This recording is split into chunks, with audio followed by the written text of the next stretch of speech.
Okay, next. Oh, yan na. Yung mga ganyan na problem ang gustong-gusto ngayon ni Sir Dakay, no? So, kapag nag scan niya sa ng reference book, makita niyo yung mga ganyang term. Uy, engineering, circular column. Kaya nga siya tinawag na applied mathematics. Kaya niya pinalitan yung tanong. Kasi, ang binibigay niyang problem, yung application na ng mathematics. Imbis na simpleng variation lang, gusto niya yung pag-apply ng mathematics doon sa civil engineering. Kaya mga ganitong problem yung nilalabas niya. So, problem 3.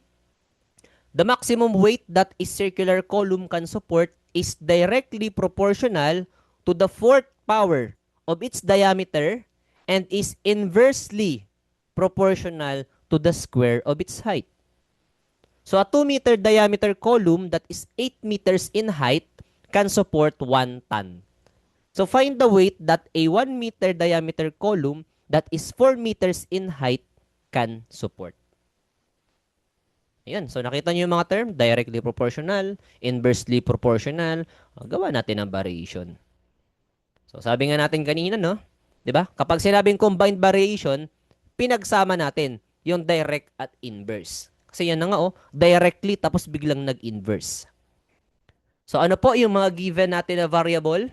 Ang sabi dito, the maximum weight, sabihin natin that is W, is equal to is directly proportional to the fourth power of its diameter. So, K times D to the fourth, kasi fourth power ng diameter. And inversely, so meaning naka-divide ka na dyan, inversely proportional to the square of its height. Kaya, H squared. Diba? Sir, yung mga practice po, yung po yung answer key. Mayroong answer key doon, master, sa may gilid ng module natin. Meron yan siya doon, sa may lower right banda. Okay. So, ayan siya, master. Yan na yung ating combined variation, di ba? Ito na siya. Weight is proportional to the fourth power ng diameter and inversely, nakailalim na siya sa square ng its height. So, solving for K, substitute lang natin isa-isa yung given. Ano yung given dito? First scenario natin, a 2-meter diameter has a height of 8 meters, can support 1 ton. Okay, so ang weight natin is 1 ton is equal to K times anong diameter po? 2 meters yung diameter. Kaya 2 to the fourth.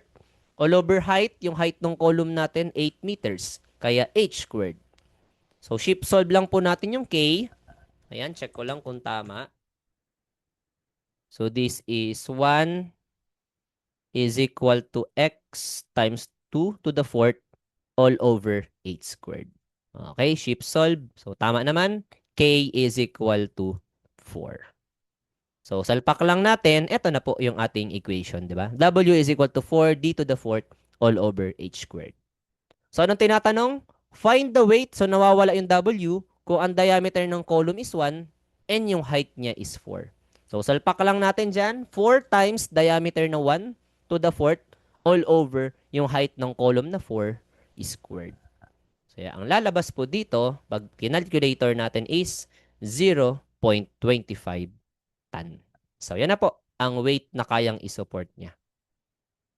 'Di ba? Hirap pala siya, master, kapag di nadaanan ang mga itong problem.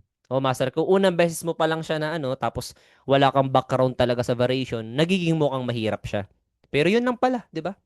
Alam mo lang yung term na direct proportional, inverse proportional, ayun lang, bubuo ka lang ng ganyan, then sub-sub na lang. So, ganun lang pala siya kadali, 'di ba? Kaya sabi nila, basic daw ang MSTE. Nagmumukhang mahirap kasi wala eh. Ano to? Hala, bakit may weight? Bakit may height? May diameter? Yun pala, simpleng algebra lang pala siya. Ayun. Yes, master. Okay? Goods po.